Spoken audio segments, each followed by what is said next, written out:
bem-vindo a mais um De Carona com Ciro e Manu. E desta vez eu estou aqui com Cíntia.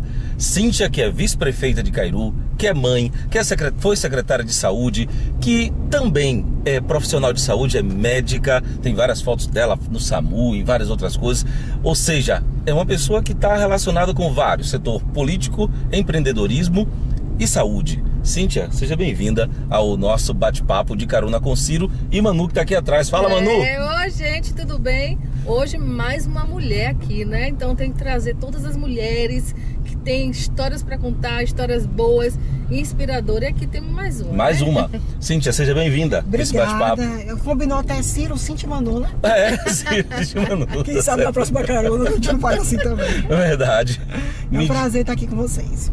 Bom, vamos começar logo falando desse seu sobrenome pesadíssimo que você tem, que é o Rosenberg, que liga diretamente ao seu pai, o Dr. Mustafa Rosenberg, que é um nome extremamente importante por várias décadas aqui na região, que deixou um legado importantíssimo para a Bahia, para a medicina de modo geral.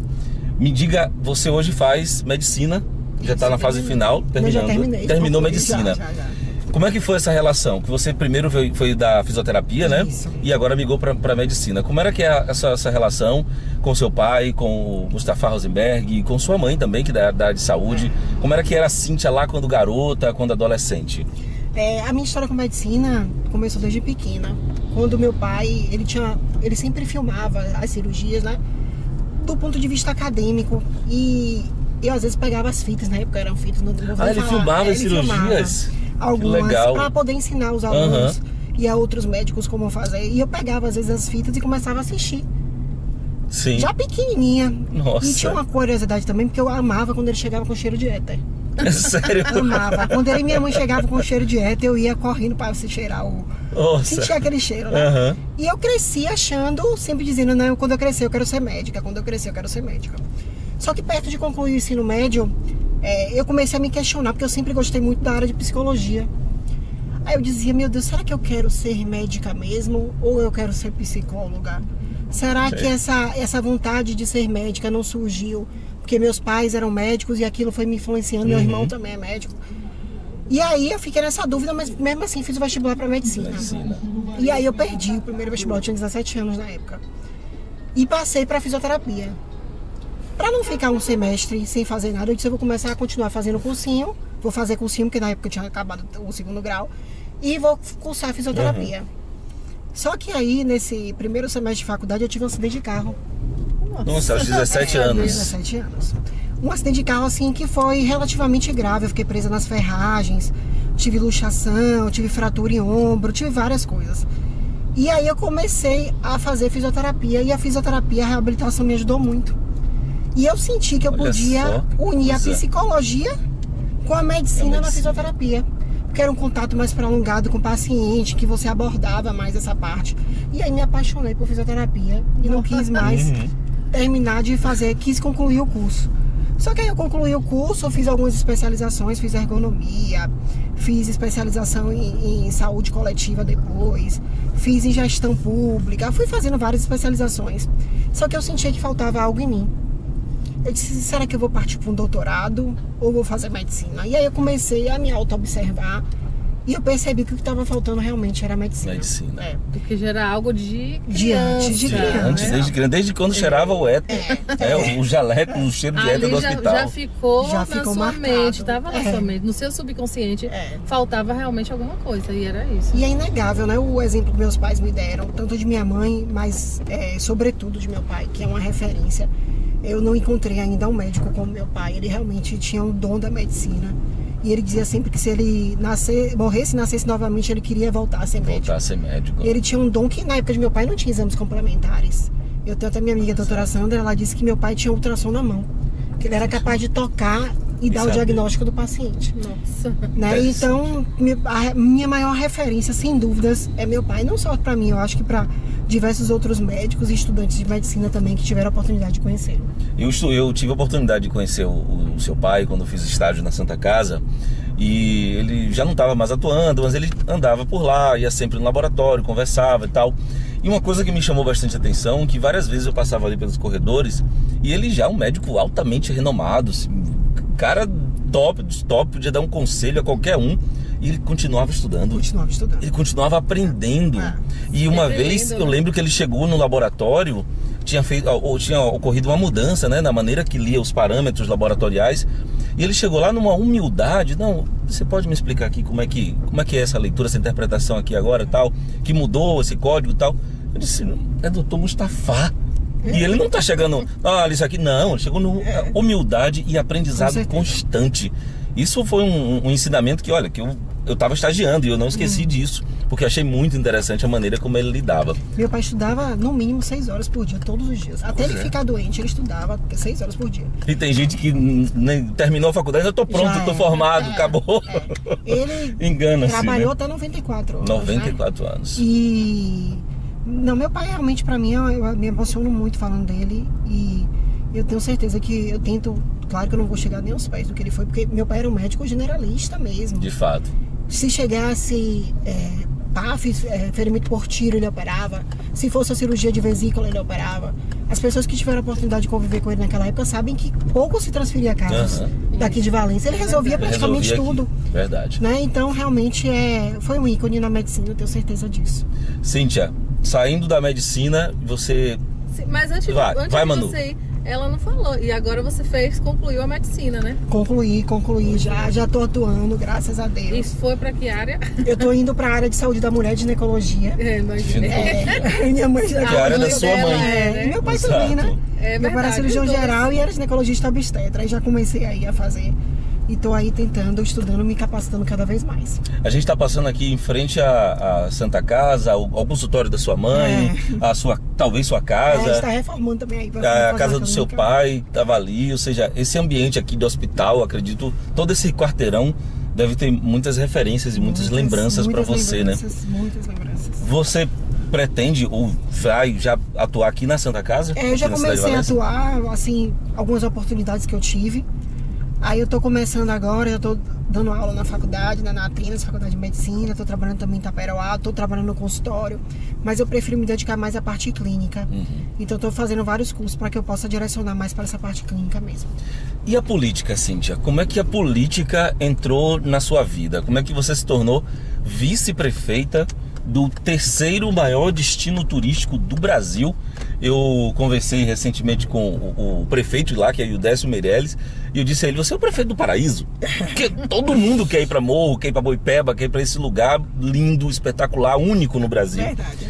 E você se tornou vice-prefeita desse lugar incrível. Como é que a política entrou na sua vida? Como é essa relação? E que você faz muito bem também. Muito bem. Eu acho que a gente não escolhe. Quem é político não escolhe ser político. Quem é político verdadeiramente político, a gente é escolhido, né? Eu, desde pequena, assim, pra você ter ideia, eu desfilava para Pestalozzi, para arrecadar fundos. Eu vendia papel de carta para ajudar as pessoas que não tinham tanta possibilidade, tantas oportunidades como eu. Meu primeiro salário, desde o meu primeiro salário como fisioterapeuta, eu entrei na faculdade muito jovem, entrei com 17 anos, me formei com 21. Eu já tirava como se fosse um dízimo daquilo ali e doava para cestas básicas. Eu nem pensava ser candidata a nada. Fazíamos festa também na pediatria da Santa Casa para ajudar, distribuímos presentes. Então eu acho que política é realmente isso, sabe? É um instrumento de você servir e fazer o bem. Não por estar em tal cargo A ou cargo B, mas que você possa fazer bem dentro das suas possibilidades e estar presente junto da comunidade. E outra grande referência foi quando eu saí, né? Quando nós saímos do poder, nós ficamos 8 anos fora e a gente continuou ajudando as pessoas. Então eu acho que a política, meu pai por um certo tempo foi também candidato, né? Foi político. Eu acho que a política tá dentro de mim, sabe? Inerente a mim. Porque eu nunca pensei em ser candidata a nada. Mas aquilo já fazia parte de ajudar o outro, de ouvir, de fazer essa interlocução. Tanto que quando eu fui a candidata, eu fui escolhida pelo grupo e pelas pessoas, né? Não foi uma coisa que surgiu da minha vontade de ser candidata. Mas que, se Deus permitir aí, eu quero continuar ajudando as pessoas. Porque claro que quando a gente está dentro do ciclo da prefeitura, quando a gente está dentro de uma esfera, a gente tem a capacidade maior para ajudar as pessoas. Verdade. E uma coisa curiosa na sua relação com os munícipes de Cairu, que eu tive a oportunidade de morar em Boipeba durante um bom tempo, eu e Manu, e sempre estou por lá. As pessoas não te veem, vamos dizer, com aquela imagem do político tradicional. Verdade. Porque o que acontece com o político tradicional? As pessoas olham para o político, lá vem ele. Não sei o que. Tem um certo desprezo pelo político, dado a todo o histórico que o Brasil já tem. Mas com você, as pessoas tratam diferente. Elas querem estar perto de você, não porque você é a vice-prefeita, mas porque é Cíntia. Pela maneira como você lida com as pessoas. Até as fotos você percebe isso, né? Cíntia que tá ali. Olha, eu fiquei olhando, uma vez a gente estava em Cova da Onça, e aí tava chegando todo mundo e tal, e eu tava fazendo umas filmagens em volta das pessoas. Foi Cova da Onça? Foi, não foi, Manu? E o curioso é que ia chegar o prefeito, ia chegar não sei quem, e todo mundo fazia, cadê Cíntia? Cadê Cíntia? Eu fiquei olhando assim, Cíntia, cadê Cíntia? Cíntia já vem ali, Cíntia já vem. Cíntia ali, Cíntia. Ou seja, existe um carinho por você. E você também tem esse carinho. Que eu lembro que teve um episódio que alguém se machucou na caminhada e você largou tudo e foi pro posto de saúde para orientar essa pessoa lá, para atender, mesmo no momento de política. Então, é diferente. Você sente isso também? Que essa relação é diferente? É uma relação pessoal próxima com você? Eu não sou Cíntia vice-prefeita de Cairu, eu sou a Cíntia amiga dos cairuenses. Eu sou Cíntia amiga de sempre, eles sabem. Porque eu sou mais uma amiga assim, das horas ruins do que das horas boas, viu? Porque se você me convidar para uma festa, é capaz de eu não ir. Mas se você me disser assim, Cíntia, eu preciso de você, eu vou estar ali para ajudar. Tentar ajudar dentro das minhas possibilidades. Então eu encaro realmente as pessoas não como um eleitor. E tanto que eu trato bem quem é meu eleitor e quem não é. Claro que eu tento ser uma pessoa justa, né? E em oportunidades dar àqueles que estiveram do meu lado carregando a bandeira. Prioridade, mas eu não deixo nunca de atender uma pessoa porque votou em A, ou votou em B, ou votou em C. Então eu procuro respeitar todo mundo e tratá-los realmente como amigos, porque pra mim eles são amigos, não são simplesmente eleitores. Verdade. Manu, você tá aí olhando, tá pendurada aí? É porque lá atrás fica muito ruim, aí fica escuro. Fica escuro pra você. É, por isso que eu tô mais aqui na frente. Agora sim. Tô segurando aqui no banco. Esse amor, assim, eu nutro assim, pelas pessoas de Cairu. E eu aprendi muito com o Ildécio, né? A minha relação com o Ildécio fortaleceu muito isso. E o Ildécio, para mim, é um líder político realmente, um líder nato. E eu aprendo muito com ele. E o Décio é o seu esposo e também o prefeito de Cairu. Uma coisa que é curiosa, inclusive. Assim, é único, eu acho. Não sei se tem outro lugar. Que mais uma vez mostra que existe um carinho, um respeito e uma admiração muito grande por parte dos eleitores que elegeu o marido e a esposa para serem prefeitos do lugar. Uma coisa que não aconteceria em outro lugar. Verdade. Porque as pessoas tratam o político como político. E a relação lá é diferente. Tratam vocês como se fossem da família, um amigo. Isso. Eu confio neles, eu acredito que eles vão fazer, e fazem mesmo. Quem está assistindo esse vídeo e não conhece o arquipélago de Tinharé, Morro de São Paulo, não teve a oportunidade de ver esse lugar há 20 anos atrás e esse lugar hoje, se você vier, você vai ver totalmente diferente. Existe uma transformação assim inacreditavelmente incrível desse lugar. Você está num grande, tá num Caribe, sei lá, de infraestrutura, atenção às pessoas, e quase você não tem críticas. Críticas acontecem em todos os lugares, mas quase não tem. Eu tava até falando, acho que eu vou me mudar pra Cairu, porque a saúde lá tá boa. A vice-prefeita é médica e fisioterapeuta. Como não vai estar boa? Entendeu? Como não vai estar boa? Minha irmã mora em Cova da Onça, né? Mas minha sobrinha e meu cunhado, e ela disse: fui pra uma clínica particular, eu prefiro o posto de saúde de lá de Cova da Onça. Então já mostra que realmente existe uma diferença, né, no atendimento público dentro das ilhas, né? E isso é legal. Cíntia, você estudou aqui em Valença, estudou na capital, seu ensino médio, fundamental, como é que foi? Eu estudei aqui até a 8ª série, acho que agora é 9º ano, né? 9º ano, sim. Fica assim. E com 14 anos eu fui para Salvador para estudar. Eu sempre tive assim, tive que amadurecer muito rápido sempre, sabe? E as coisas para mim foram muito precoces. Eu tive que aprender a me virar, sabe? A me amadurecer, a correr atrás das minhas coisas desde sempre. Então, com 14 anos eu já estava em Salvador estudando. Mas pelo fato de sua mãe estar trabalhando, seu pai também. Com certeza, Por conta da medicina, acaba ocupando muito tempo. E meus pais se separaram cedo, eu tinha 11 anos, né? Então, quando você tem uma separação de pais, você termina tendo que amadurecer mais rápido. Porque você começa a adquirir responsabilidades que outra criança não adquiriria, talvez, se eles tivessem Nessa juntos. fase, é verdade.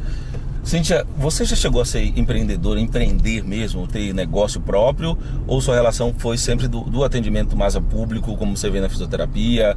Já teve negócio próprio? Eu tenho. Você tem um negócio? Eu tenho uma clínica. Não sabia disso não.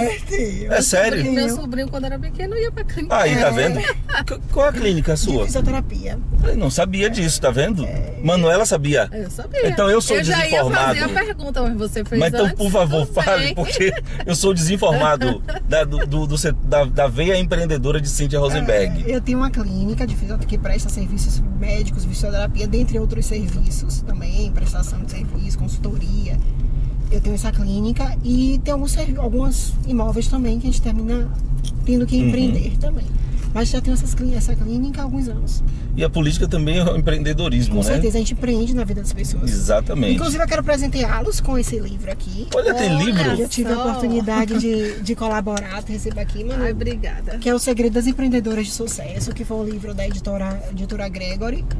Nós lançamos em São Paulo. Eu vi o lançamento. Eu tive a oportunidade, junto com outras mulheres, de participar da elaboração do livro. E eu falo, o meu capítulo é justamente esse, né? Empreender na vida das pessoas é o sucesso. Excelente. Manu, a luz aí tá melhor? Eu vou dar uma parada aqui, porque o sol tá se pondo, a gente tá gravando no final da tarde.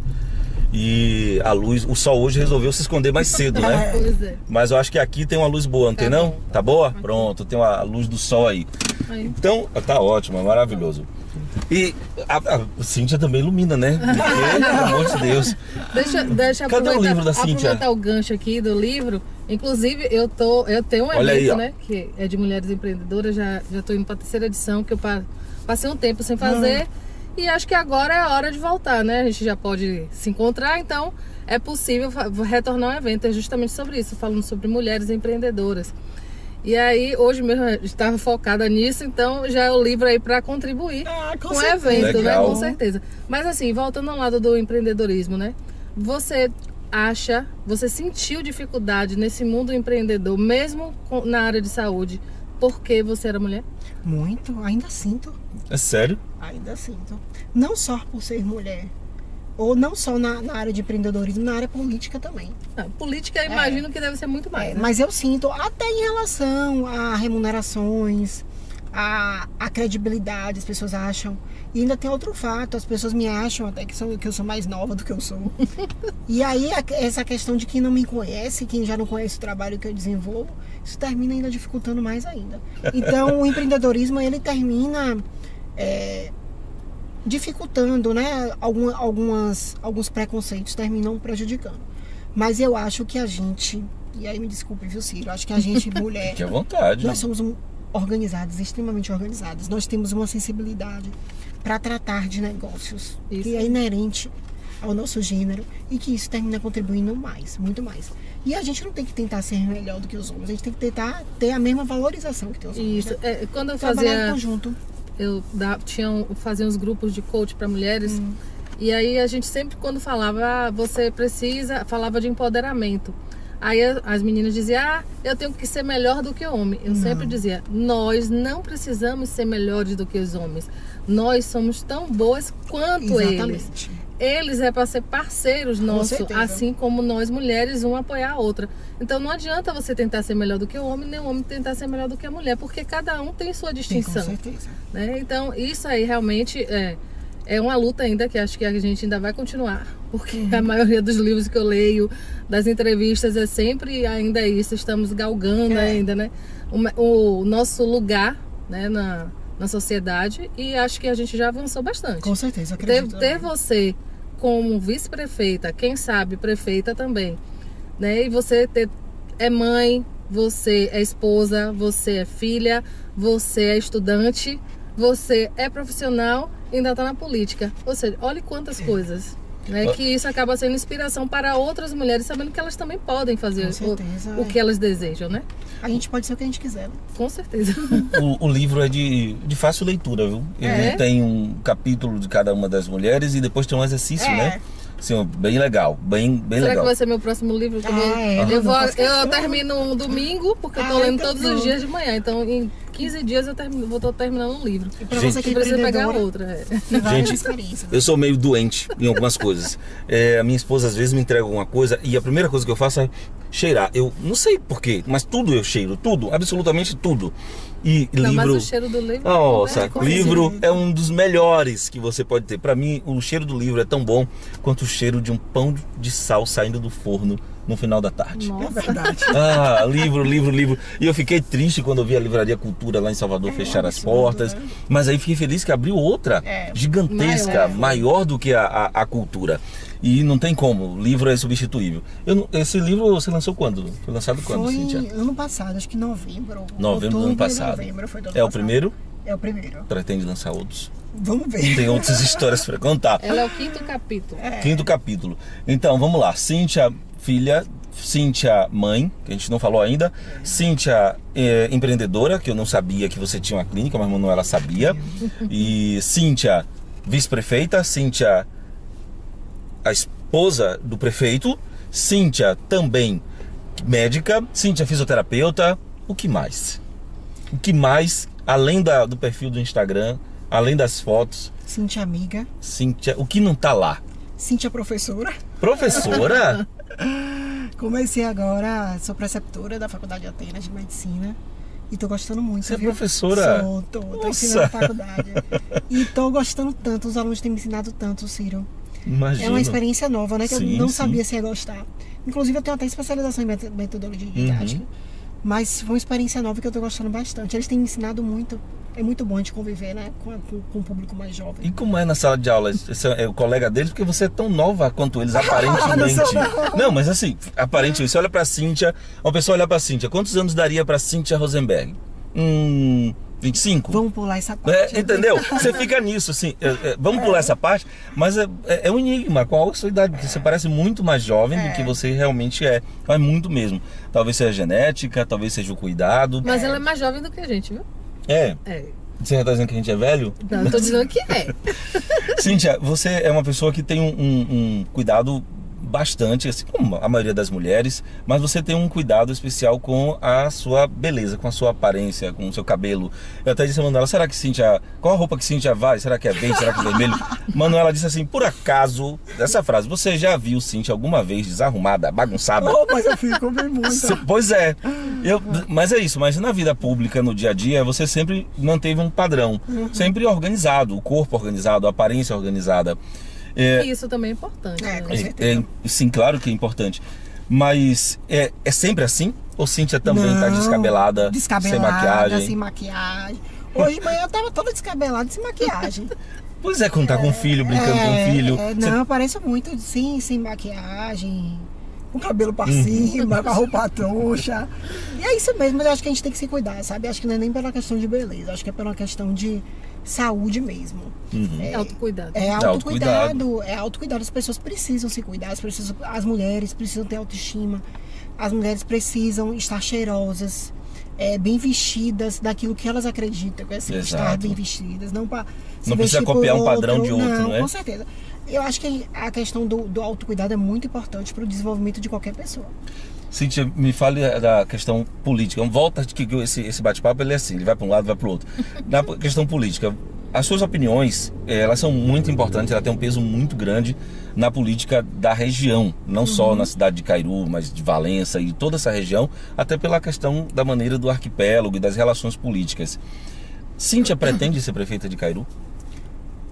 Assim como eu não tive nada planejado, veio dos céus.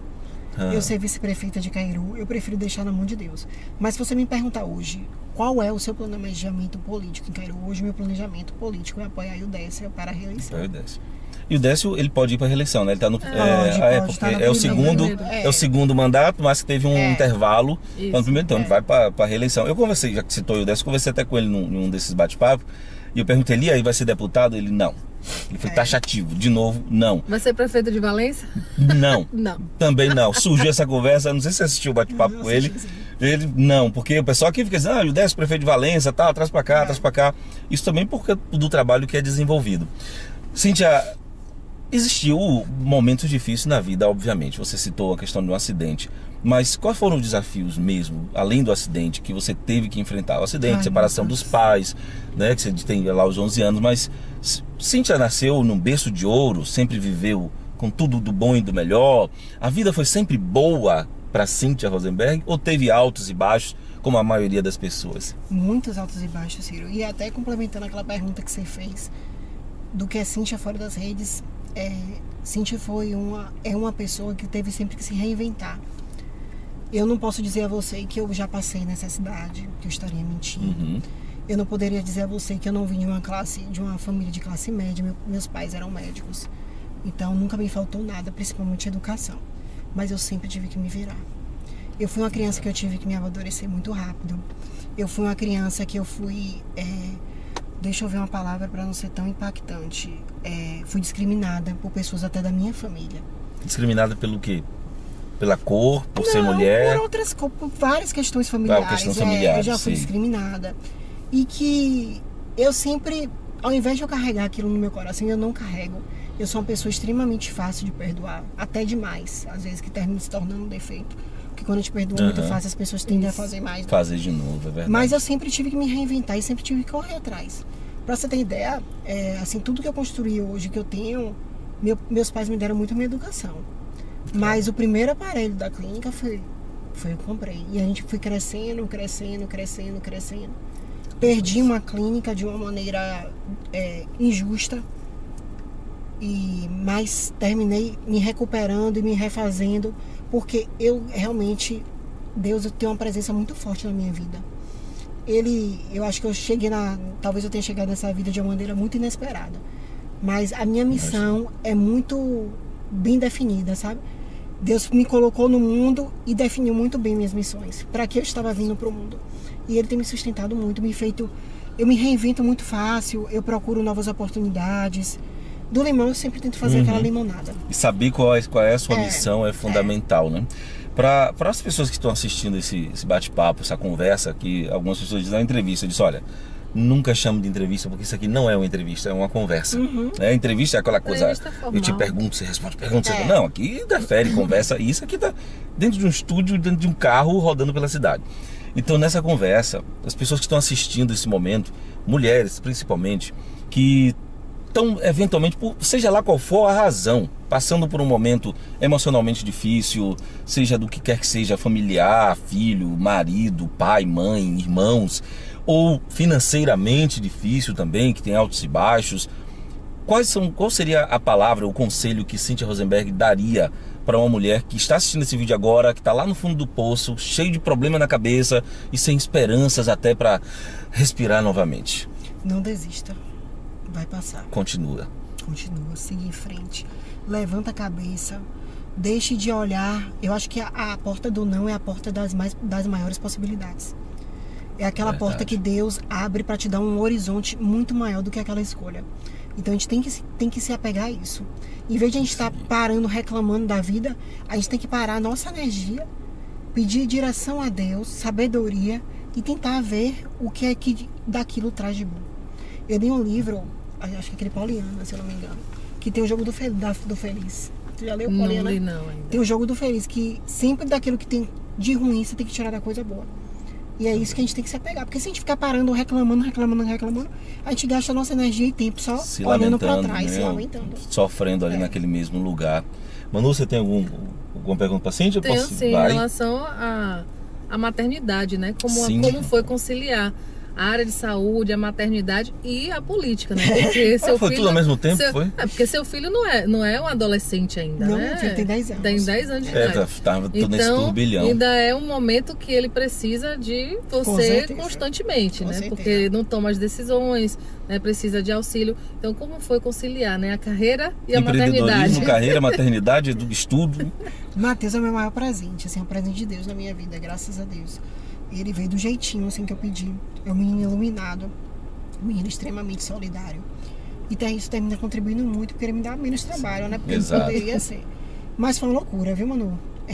Quando eu tava, foi ele nasceu na eleição de Fernando.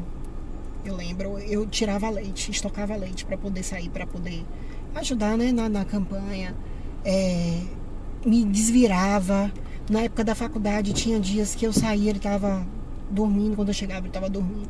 Tinha dias que eu deitava, chorava do lado dele, assim, pedindo perdão pela minha ausência, mas tudo que eu faço é com propósito, pensando nele, em dar exemplo para ele, poder oferecer uma vida melhor para ele, e que ele siga, acho que os exemplos bons que a gente tem dado. Claro que eu sou cheia de defeitos, mas que eu tento preconizar sempre essa questão da importância, dos valores que realmente tem na vida, não do preço, né, mas do valor, da importância da família, de você respeitar o outro e de sempre se colocar no lugar do outro. Mas não é fácil não você se conciliar a maternidade com diversas outras coisas, né? Uhum. Essa é bem difícil, eu imagino, pra mãe. Sai, tá dormindo, chega, tá dormindo, né? Perde tem um hiato, né? Nesse crescimento. E eu tenho pessoas que me ajudam muito, né? Eu tenho minha mãe que me ajuda muito. Tenho o Eudécio, que é um paizão super presente. Todos os momentos que eu tive ausente, ele estava presente. Matheus. Tem o Thaís também, que é a cuidadora dele, que já tá comigo há 8 anos, mais ou menos. Então termina me contribuindo muito. Isso é legal. Cíntia, a gente já tem, olha, o bate-papo foi bom, 35 minutos. E a gente grava na luz do dia, portanto, o sol é muito importante pra gente. E já estamos chegando também ao final desse bate-papo, esse primeiro bate-papo. Depois eu quero voltar a conversar com você sobre saúde, sobre medicina, sobre a vida da médica doutora Cíntia Rosenberg, né? Aquele dia a dia, aqueles desafios. Então a gente parou aqui e alguma coisa aconteceu lá atrás. O SAMU tá lá atrás, parece que é atrás, né? Se precisar, ela tá aqui, viu? Eu vi Como foi? Seu estágio foi no SAMU, foi? Foi. Como foi trabalhar no SAMU? Eu amo emergência. Eu só não segui pela área de emergência porque eu já tô velha. Aí eu consegui ficar muito tempo. Velha. Mas eu amo, foi uma experiência incrível o SAMU. É um lugar que eu tenho vontade de voltar. Pena que aqui não tem, né, a unidade avançada com a presença do médico. Mas é um lugar que você tem um aprendizado não só técnico, mas um aprendizado de vida muito grande. Você ficou lá em Salvador, no caso, né? Em Salvador, em Salvador. Cíntia, se hoje não, um dia muito lá no futuro, bem lá no futuro, todos nós vamos embora. Com certeza. Ninguém vai ficar aqui para sempre. Uma hora, quando você for lá no futuro, lá longe, e tudo que você aprendeu, o livro que você escreveu, as coisas que você ensinou, tudo que você fez vai junto com você por alguma razão, vai desaparecer junto. Mas você tem a oportunidade de deixar 3 ensinamentos para seus filhos, para a sua família, para os amigos e para as pessoas do futuro. Quais são os ensinamentos que você teria aprendido ao longo dessa vida aqui na Terra? O que você diria, essas 3 coisas que você considera fundamentais? Vai tudo embora, não vai ficar dinheiro, não vai ficar imóvel, não vai ficar livro, não vai ficar nada. Mas 3 coisas vão ficar guardadas, dizer, isso aqui foi Cíntia Rosenberg que deixou e vamos seguir isso aqui. Quais seriam essas coisas? Ame o próximo, seja justo e invista em você. Estude. Estudar. Perfeito. Amar o próximo e ser justo. 3 coisas básicas e fundamentais, Manu, que resolve qualquer situação. Você já reparou que a maioria das entrevistas que a gente fez com as mulheres, que eu percebo assim, uma diferença de como o homem fala e de como a mulher fala. Mas as mulheres sempre foi para esse lado da gratidão, do amar o próximo, do ser bom, né? Justiça, servir, gratidão, seja bom, né? Grace também, para servir, né? Servir o próximo e ser grato também. E isso acho que Cíntia, ame o próximo. Coisas melhores, né? Ame, seja justo e estude. Porque é importante. Isso é legal que a gente falou lá no início de Mustafa com 90, 80 anos estudando ainda e ainda estudando 6 horas por dia. Menina, foi ótimo esse bate-papo. Esse bate-papo inicial, a gente nunca teve a oportunidade de conversar. E eu terminei falando coisas que eu nunca tinha falado. Normal, é assim mesmo. Normal, mas nada que comprometedor e nada muito íntimo. É a sua história, na verdade. E assim, a gente, quem olha de fora a vida de outra pessoa, parece às vezes que é tudo bom, que é tudo lindo, maravilhoso, que não teve dificuldade. E isso, de certa forma, prejudica aquela pessoa, porque ela tá passando por um momento e ela olha pro outro, ela acha que o outro nunca passou e ela acha que Deus é injusto com ela. Só comigo, porque fulana não é assim, porque Beltrano passou isso. Mas não, gente, todo mundo passa por problema, todo mundo sofre, todo mundo chora, todo mundo tem dores. Ninguém é parede não, que não sente nada. E eu adorei. Você gostou, Manu? Com certeza. Adorei esse bate-papo. Ainda mais falando sobre empreendedorismo também, falando de mulher, falando de história inspiradora. E pra mim, você sabe que eu amo isso. Você é tudo isso. A gente vai se inspirando uma na outra. Verdade. E vamos seguindo. Acho que o principal é a mulher, uma apoiar a outra, né? Com certeza, a sororidade é importante. Se tirar essa questão da inveja, do achar que a outra mulher não merece aquele lugar que ela está pertencendo, quando a gente tirar isso, o mundo vai ser muito melhor. Com certeza. Pode falar. Cíntia Rosenberg, no De Carona com Ciro e Manu de hoje. Muito obrigado, Cíntia. Foi ótimo conversar com você. E como eu disse, vamos marcar outros encontros pra gente falar de temas específicos. E ela é ótima de conversa, de bate-papo, viu, Manu? Pois é. Tá? Tem gente Cíntia, apesar de ser bastante generosa e atenciosa com as pessoas, ela também é bastante reservada. Você não vai ver Cíntia de qualquer jeito, ou em qualquer festa, em qualquer lugar, né? E às vezes passa até a impressão de se, poxa, ela é metida, né? Ela não, ela é reservada mesmo. Mas se você chegar perto dela e você disser oi, você vai ser recebido com um sorriso, com atenção. Então, não fique com essa impressão de que é distante, não. Tá perto, basta se aproximar. Agora, não vai estar em qualquer lugar, não vai estar fazendo qualquer coisa. Você não vai ver nas redes sociais de Cíntia com uma garrafa de cerveja em cima da mesa, tomando e dançando em cima do capô do carro, porque ela é mãe de família também, né? Muito tímida. Pois é. É tímida? Sou muito. Não parece, não. Eu observo, parece assim. Eu sou extremamente tímida. Mas muito obrigado mesmo por esse bate-papo. Aqui a gente conversou num carro, quem sabe no próximo a gente conversa na lancha, dando a volta na Capela. Volta à ilha. Fazendo volta à ilha. Aí você carona com Cíntia. Carona com Cíntia. Dentro do barco, dentro da lancha, em volta à ilha e batendo papo depois em qualquer outro lugar. Obrigado por tudo isso, obrigado por nos atender, por conversar com a gente. Obrigada também pelo livro. Ganhamos um livro! Acredito eu que vai ser o próximo livro de segunda-feira.